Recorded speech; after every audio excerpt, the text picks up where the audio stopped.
Exodus 21. These are the ordinances that you will set before them.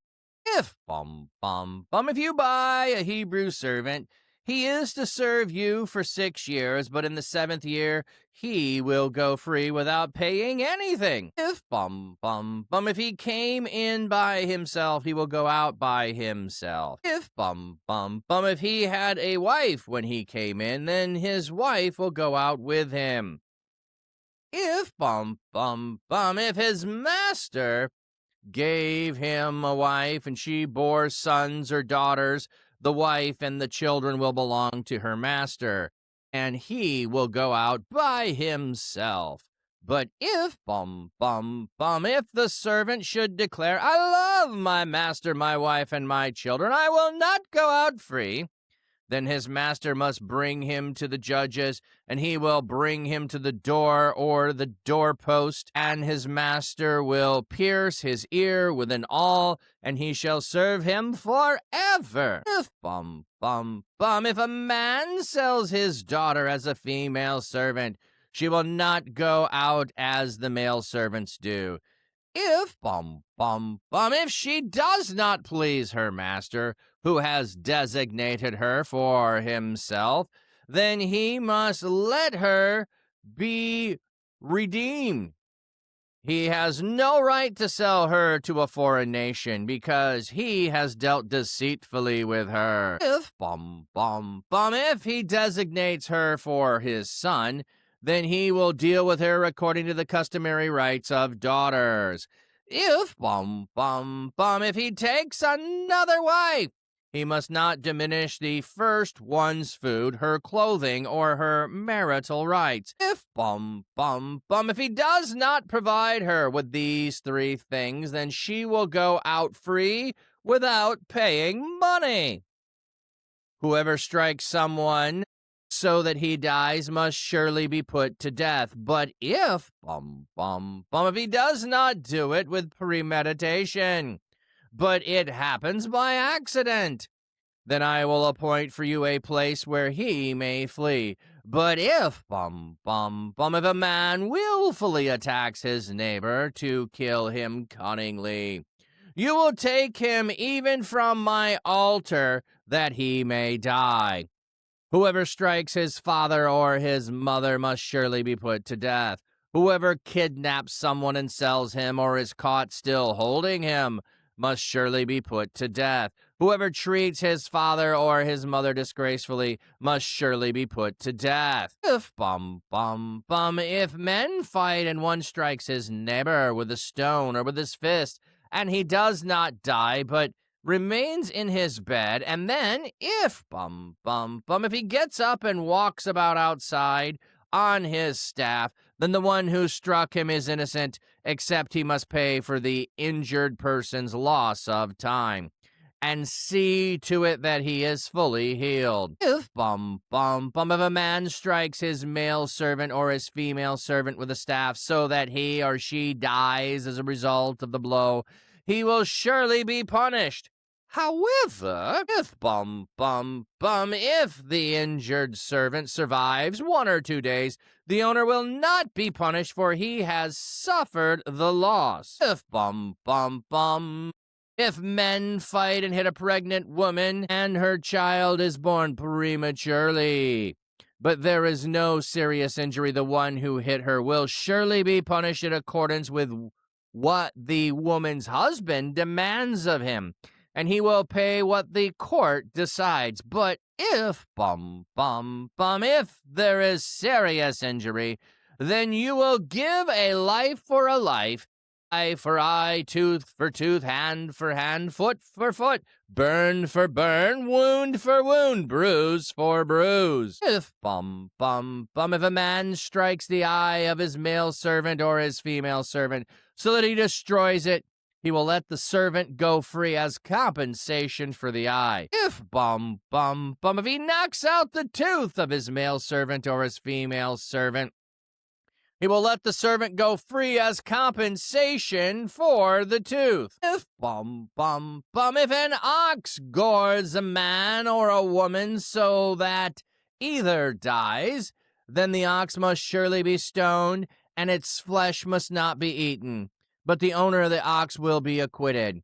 But if, if the ox had a habit of goring, and its owner was warned, but he did not take the necessary precautions, and then it killed a man or a woman, the ox must be stoned, and the man must be put to death. If, if a ransom is set for him, then he must pay the redemption for his life according to whatever amount was set for him. If, if the ox gores a son or a daughter, the owner will be dealt with according to this rule. If, if the ox gores a male or a female servant, the owner must pay 30 shekels of silver, and the ox must be stoned. If, if a man opens a pit, or if a man digs a pit and does not cover it, and an ox or a donkey falls into it, the owner of the pit must repay the loss. He must give money to the owner, and the dead animal will become his. If, if the ox of one man injures the ox of his neighbor so that it dies, then they will sell the live ox and divide its proceeds, and they will also divide the dead ox. Or if, if it is known that the ox had a habit of goring, and its owner did not take the necessary precautions, he must surely pay ox for ox, and the dead animal will become his. Now, one of the things I will say, a lot of people who are not Christians, get all upset about these passages in here and say, hey, look at all these horrible things that the Bible is endorsing. Just because the Bible is giving limitations on something does not mean it's endorsing it. We're going to have a section here, if a man takes a second wife. It's not saying men should go give second wives. It is putting limitations on what you can do because no other nation around them was putting limitations on it. They're putting some safety net in here for people where all the nations around have no safety net for people. So some of these things are accommodations to protect and care for people in a way that no one else is doing. And when we get to the eye for an eye, a tooth for a tooth, it's limiting retribution. So it's not like you took my eye, I'm taking both of yours. It is a way of stopping the tit for tat, back and forth, ongoing things that are going on. Yeah, Pap Steele's second wife, I can't pay for my first one. Yeah, and Rhizone, exactly, because the hardness of their hearts. Absolutely. Also, we don't live in this culture, this situation, these settings. So I don't presume to judge their situation based on my opinion of the behaviors that are there.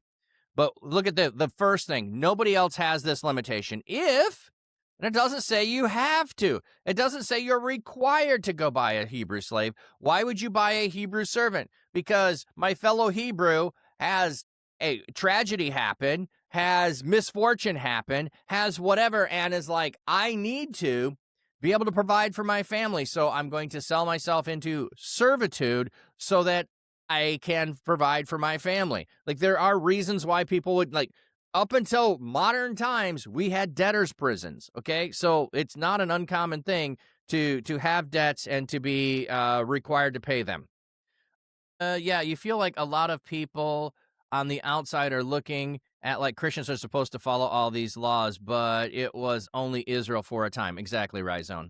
Well, and I would say it's only Israel, but I don't know if I'd say it's for a time. I think Israel still would be. But also, if I'm not buying a servant, this doesn't apply.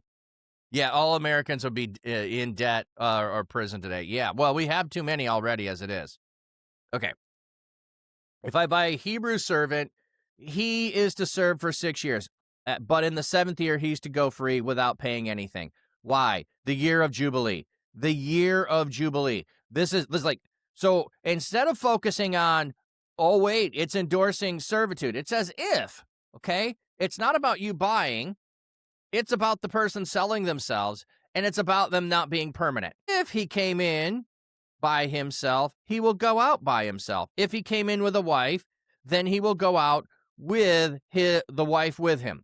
So he sells himself to you, and then he wasn't married, he goes out unmarried. If he comes into you married, he goes out married. So we're just getting some situational thing. How do we deal with it? Why do we have these? Because if, like, here's one of those situations where God could have just said this first part of, if you buy a Hebrew servant, you will only serve you 6 years, and then he will go free.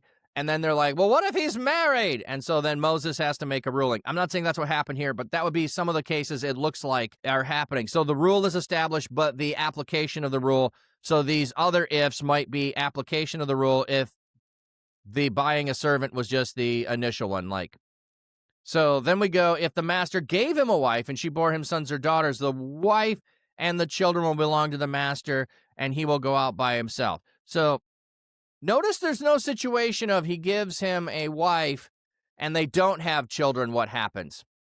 So even when they're trying to give, here's situations. How do we apply these? You don't necessarily give all of them. You don't necessarily have everyone possibly in there. So, but the servant can then say, I love my wife and I love my children. I will not go free. Then his master must bring him to the judge, and the judge to the doorpost, and the master will put a pierce through his ear with an awl, and he will serve him forever. Now, I'm sure there's some other options here, like what if he wants to buy his wife and children? Is there a possibility of doing that? It doesn't tell us here that there is that situation. There certainly could be that possibility there. Picasso, by the way, this distinction is between people who are part of the tribe of nation. Oh, yes, we haven't got to foreigners. This is only people within the who are also residents in the land. Yes. Foreigners can easily become Jewish, and the law lays out customs to do so, and then Jewish laws would apply to them. They obviously don't want to give rights to idol-worshiping foreigners who have no personal stake in their nation. I don't know if it's about the personal stake in the nation, but I would just say, yeah, those who are worshiping other gods do not get the benefits and the privileges of worshiping this God. That would be how I'd say it. The personal stake, maybe, but I don't know that they'd think about it that way. That's why I'm saying that. Yeah, put your kibosh on the itchy if finger. Yeah, going back through it, we don't need all of them again. Honestly, they sound like the majority of Americans, if not physically or financially. Okay, so now we're still talking about a situation where somebody is in financial distress. If a man sells his daughter as a female servant, she will not go out as a male servant does if she does not please her master, who has designated her for himself. Then he must let her be redeemed. So this sounds like a situation where she doesn't satisfy him, whatever that might be. I don't know if it's particularly, we could go look at the Hebrew underlying to find out what pleasing there is. Let's just see. In his eyes, in her master's eyes. So it could have connotations of activity. It may not have connotations of activity. But there's a possibility of her being redeemed, like bought out of it. Like, hey, you can get out of it. He has no right to sell her to a foreign nation.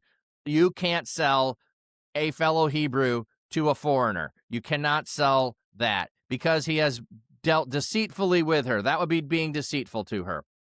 If he designates her for a son, so he buys her, now he's going to give her to his son, then he will deal her according to the customary rights of daughters. If he takes another wife, so if he's bought her and now he's giving her a son as a wife, and then he takes another wife, he must not diminish food or clothing or marital rights. So these were the things that women were required to have, okay, is food, clothing, and her marital rights. You could not deny a woman those things. Those were things that you could not do. So when you are divorcing a wife, you still need to provide for food and clothing and those kinds of things.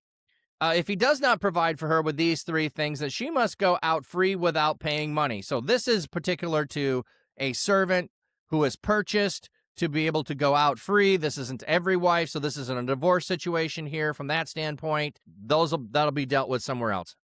Yeah, this is quite a feminist text for a post-apocalyptic era civilization. Well, the thing is where, like, no other society is establishing any rights for women. This is rights for women. I know in our day and age, it doesn't sound like rights. Alimony right. Yeah, that'll be that. That's not particularly here. This is she doesn't have to pay to be set free, kind of a thing. So it's, you violated your responsibility to her. As a result, she's able to go free. That's what we have here. If you are not providing, you are not caring for, I know this is going to sound bad, but think about when people have animals and animal rights come in, your local game, warden, I don't know what they call them. Dog catcher's not the name for it, but, or the Humane Society. I've recently seen several situations where somebody has hundreds of dogs or cats or horses. Maybe it's not in the hundreds, but you get my point. And they're neglecting them. And so then they come and they take the animals from them because they are neglecting them. They're not caring for them. They're not providing for them. They are removed. It's this kind of situation. There is neglect for the person. There is no care for the person. So they are set free. That's what we have. You meant he's paying alimony. I know what you meant, but this is a servant situation. So no, not PETA. I don't know what the local game warden is for wild animals. Whatever the person is for animal control, yes. Yeah, I could not think of it. But there's another name besides animal control. Anyway, yes, they come in, they gauge the situation, they remove animals because of your neglect. So, no, not Humane Society, no, not PETA. We might have a different name here. No, those are organizations that are not local governmental organizations. So, I don't know what I'm thinking of. Sorry, everybody. We'll just move on. Animal control will suffice. Okay. Whoever strikes someone so that he dies must surely be put to death. But if, if he does not do it premeditated, but it happens by accident, then I will appoint places where he may flee. But if he willfully attacks his neighbor to kill him cunningly, you will take him even from the altar where that he may die. So, intentional murder results in death.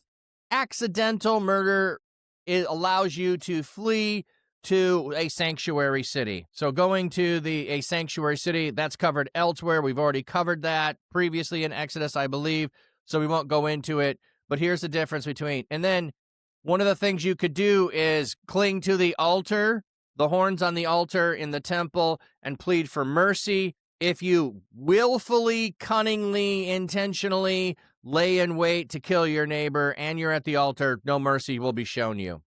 Whoever strikes his father or mother must surely be put to death. This is the same construct that was used in verse 12, but here there is no mention of the parent's death. This attack then does not lead to death. If he kills one of them, then verse 12 would be the law, that the severity of the punishment was according to the high view of parents. So this is not from the idea, I think, of a kid slapping their parent. That's not that kind of deal. Striking a parent, beating them up, essentially, is what you have. You, probably as an adult or a young teenager, attack your parent and beat them severely, not just a single punch. I don't think that's what we have in mind here. Striking is doing harm and damage to them. I don't think a single, slap kind of a thing there. Picasso, yes. No. They don't protect you if you do murder. It was if you accidentally kill someone. That's what it is. So I was just saying, I will make a place where you may flee. The sanctuary city is where you flee to, Picasso. That's all I was saying.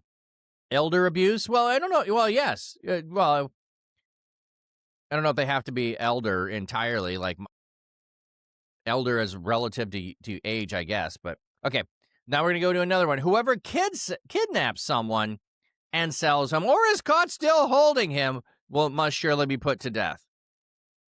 A stealer of man, thus anyone stealing a man. So kidnapping. Why are you kidnapping someone? You are intending to sell them into slavery. That is the most reason why most people kidnapped people. You kidnapped them, you sold them. Oh, wait a minute. You mean like Joseph did his brothers, or Joseph's brothers did? Yes. In essence, they kidnapped him to sell him into slavery. So if he'd have been caught with him kidnapped in the pit, they would be liable to be put to death. So that's the idea here. Not like kidnappings today have various different reasons you're kidnapping someone. Like some of them happen because you're taking that child away from your spouse that you are divorced from or separated from or in hostility towards, and you take your children away from the other spouse. That's one reason. Another reason is for ransom purposes. I don't think that's in mind here, but ransom purposes could also be perhaps in mind here, but not taking them to be your own children. I don't think anyone was necessarily doing that in ancient times. Can you explain the difference between murder and self-defense when it comes to sanctuary cities, please? Well, murder is simply intending to kill someone. That's what murder is. I intend to get rid of this person. Anything else is not murder. Self-defense would be I was attacked by the other person, and I responded, and the person ends up dying. Manslaughter would be we get into some skirmish, doesn't matter how it started, my starting or your starting, or like I'm driving a horse and buggy, and you walk out in front of me, I didn't see you, I run you over, you die. Manslaughter, no intent to kill you, accident happens. So anything that is not intentional, that I am seeking to take your life, is not murder. So, yeah, aggravated assault. Yep, I could intend to just beat the snot out of you, beat the living tar out of you with no intent to kill you. Okay, yes, and this says, and sell someone or you get caught holding the goods, you'll be put to death. So here, why is this the case? This seems a little bit more severe than we would have. Well, if you're kidnapping a person to sell them, you are essentially taking their life from them. You are, in essence, taking their life from them without cause. So the reciprocation of taking their life without cause is having your life being taken. Yeah, no problem. No problem. And if I get some of these things wrong, other people speak up. I love the clarification there. Picasso as well with making sure that what is heard and understood is what I intend to say too. Close to what you were thinking? Yeah, you just have to be sure. Yeah. Whoever treats his father or mother disgracefully must surely be put to death. The form of the PL participle here, the cow meaning, be lightly or treat lightly, curse, revile, declare contemptible, treat shamefully. It is opposite of honor, kavod, to be heavy, the PL honor, and of bless. The verse then could refer to the act contrary to the commandment to honor your parents. Cites parallels in Sumerian where people were severely punished for publicly disowning their parents, taking together, evoking the picture of parents who physically and verbally and forcefully turn out of their houses. So in other words, you are supposed to be caring for your parents and you abandon them, you kick them out of the house, you shame them. I really don't know the extent of what is happening here with the treat disgracefully. How badly in my mind does it have to be? Like, I just called my parents a name, or I said I don't want to see you again. Is that what we're talking about here? The idea here of cursing them, reviling them, declaring contemptible, or treating them shamefully. But it's a shame-based culture, so I don't understand shame-based cultures in the first place. Oh, yeah. People find numerous explanations helpful, but your brain doesn't work well that way. You have to focus on the one person you're asking the question to. No problem. Okay, if men fight and one strikes his neighbor with a stone or with a fist, and he does not die, but remains in bed, and then, so it's like, if he does not die. Well, if he dies, we have the rules up above, so we don't have to go there. And then he gets up and walks outside on a staff, so he has an injury. He does not full capacity. He hasn't fully restored. Then the one who struck the man is innocent, except he must pay the injured man's loss of time and see to it he is fully healed. So if I injure you and you lose, it's loss of personal injury, loss of time. What do we have here in that? Yeah, due to the time that he's down. Yeah, so he can't go function. I have to give compensation for that. So this is two men are fighting. It doesn't say who's at it. And with a stone or a fist, I strike you and you don't die. If you die, rules up above. And if you're injured, I have to see to it. I'm exempt from the I must die because you didn't get injured, or I got to flee to a sanctuary city when I didn't do it with intent. It was just accidental. But now you are injured seriously. Then I have to pay for your injury. All right, ad breaks coming in. One of the things that I don't know that everyone gets, so let's look at this for a minute.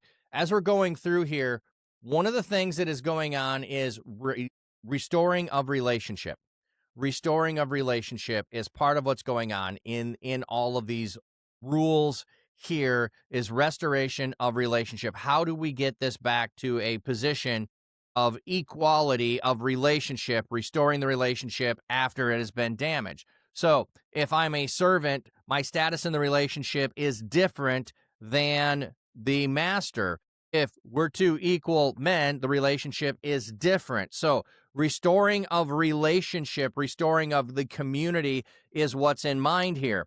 It's not establishing the relationship that you have. It is restoring the relationship that already exists. So this is not rules of setting up society. This is rules. Society exists this way. How do we keep and maintain relationships within society? And when they're broken, restore relationships with one another. So you need to think about it not in necessarily property terms, but as far as injury and relationship goes. And that's why if somebody is selling someone, capturing them, kidnapping them, they are no longer in society. They're no longer in relationship. The relationship is gone. They are gone from society. Therefore, I would be gone from society as punishment. If I take someone's life, they're gone from society. How do I restore them to society? I can't. Therefore, my life is taken. So, but now we're going to get to some of these where there are positionally in different relationship than one another. So we're restoring to relationship is the idea. And so I hope that makes sense. That's not the way that we think. That's not the way that we operate. We have a judicial system that is punitive, not restorative. So even in that, our justice system wants to punish people. We don't want to restore people to society. If a man strikes his male servant or his female servant with a staff so that he or she dies as a result of the blow, he will be surely punished. Now, it doesn't tell us what the punishment will be. Sorry, trying to click on the footnote there. Will be avenged. How is not specified. So yes, if you strike your male or female servant and they die, there'll be punishment, but it doesn't tell us how. It might depend. You're going to go before they didn't establish fully what that means. However, if the injured servant survives 1 or 2 days, the owner will not be punished, for he has suffered loss. So you recover from the injury. Your loss was the loss of the servant.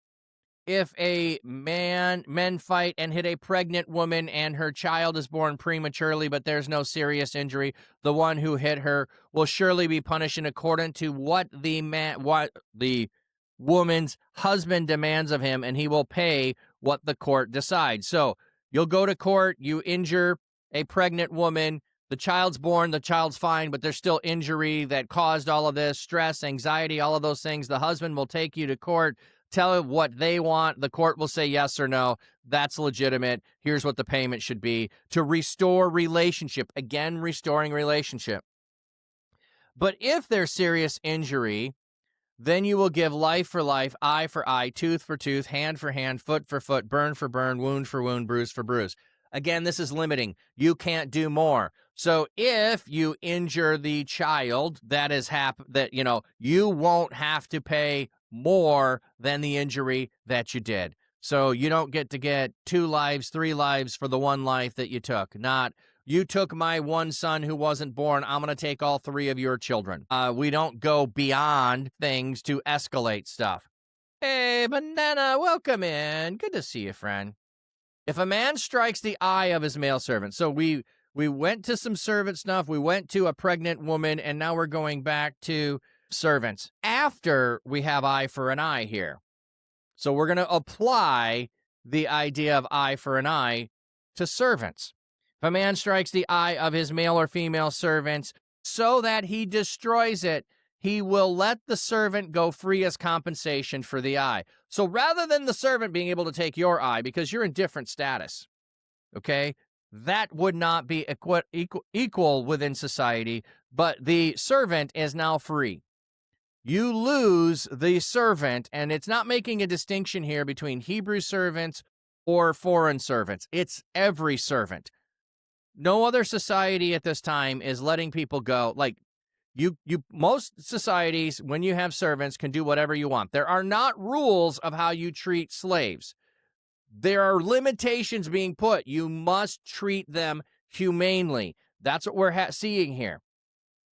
If he knocks out a tooth of his male servant or his female servant, he will let the servant go as compensation for the tooth. Yeah, just a tooth being knocked out. Serious injury is legitimate cause for letting someone go. Rhizone, yeah, I do see it often online. Like people say, because a guy abused his dog, he should be put to death. You're talking about a person abusing an animal, which is absolutely wrong, but in no way compares to the... Yeah, and that's probably a good, legitimate comparison there, where there are some people in society that would say, yes, an animal's life is equal with a human life. You take an animal's life, you should be put to death. There are some people that would say that. The same way today we'd say every person's life, whether, and we don't have slaves, but whether they're a lesser... So, in other words, let's just say a CEO accidentally runs somebody over that's a panhandler, we would say both lives are equal. And we would not distinguish between them. Here we have society that's distinguishing between lives, so compensation and penalties are going to be based on that. And then I would say, yes, animal lives are not the same as human lives, and so shouldn't be equated that way. Zack Attack on the 70 stream streak. Dude, that's awesome. That is awesome, friend. Welcome and good to see you here. Okay, so now we're going to go to property.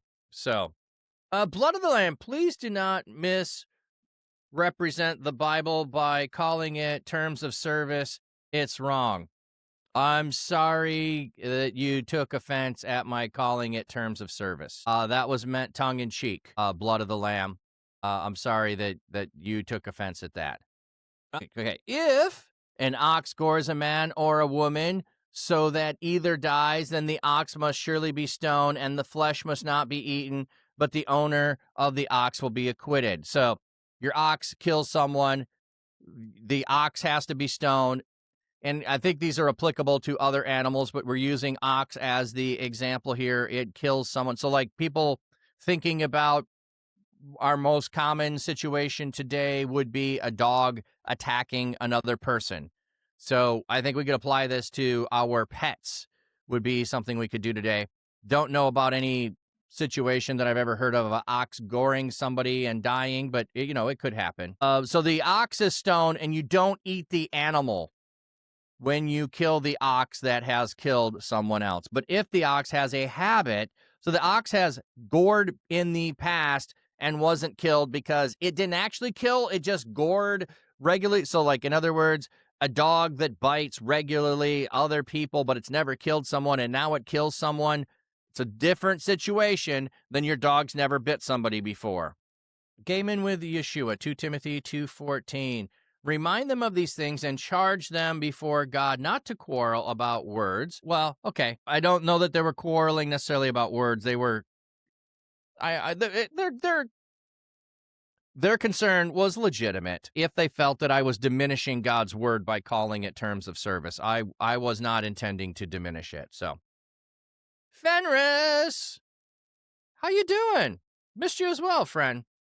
Sounds like a law preventing future violence. Absolutely, I'm watching. You're like, if it does something now, take care of it now. Don't cover it up. Don't hide it. Exactly. Okay, so it has a habit of goring, and the owner was warned, but he doesn't take necessary precautions, and then it kills a man or woman. The ox must be stoned, and the man must be put to death. Now, I don't know that any of us are going to make the argument about the person needing to be put to death if their animal kills someone, but we certainly are going to, and we're starting to think in the direction of that person might need to be incarcerated because they didn't take care of their animal for doing that. Supersonic, the green one? Okay. Okay, so your animal is known to attack people and you do nothing about it and it kills someone. It's put to death. You're put to death. If a ransom is set for him, then he must pay the redemption for his life according to whatever amount is set for him. But somebody could say, instead of killing you, I will take monetary compensation. I don't get to negotiate. I just pay the compensation. So someone could say, yes, in this regard, you can pay compensation instead. Okay. If an ox gores a son or a daughter, the owner will be dealt with according to this rule. So if it's a son or a daughter, it won't be a life, because a son or a daughter is not yet equal in society yet. So life might not be necessary, a son or a daughter. So it'll be treated by ransom. If a ox gores a male servant or a female servant, the owner shall pay 30 shekels of silver, and the ox must be stoned. So if it gores a servant, again, we're talking about status in society. How do you compensate for injury that happens in society to make restitution, to get things back to relationship the way they should be? Here, the servant is 30 shekels, which would then make it sound like that was a common price for a servant at that time, or a slave.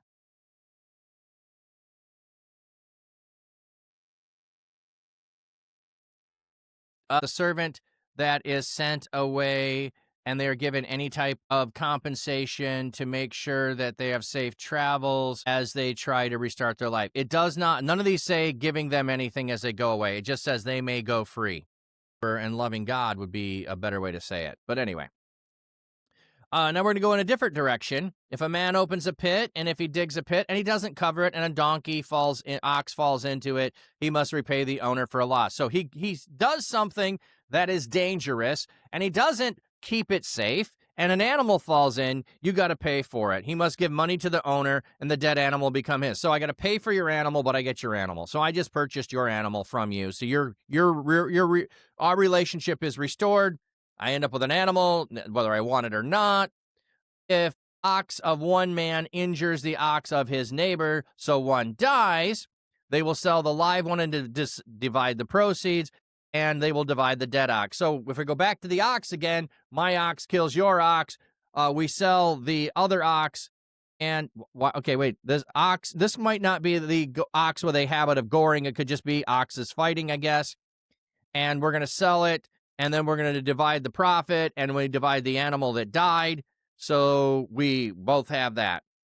But if the ox had a habit of goring and its owner did not take necessary precautions, he must surely pay ox for ox, and the dead animal will become his. So if I knew my ox was goring other oxes, my ox becomes your ox, and I have no ox no more.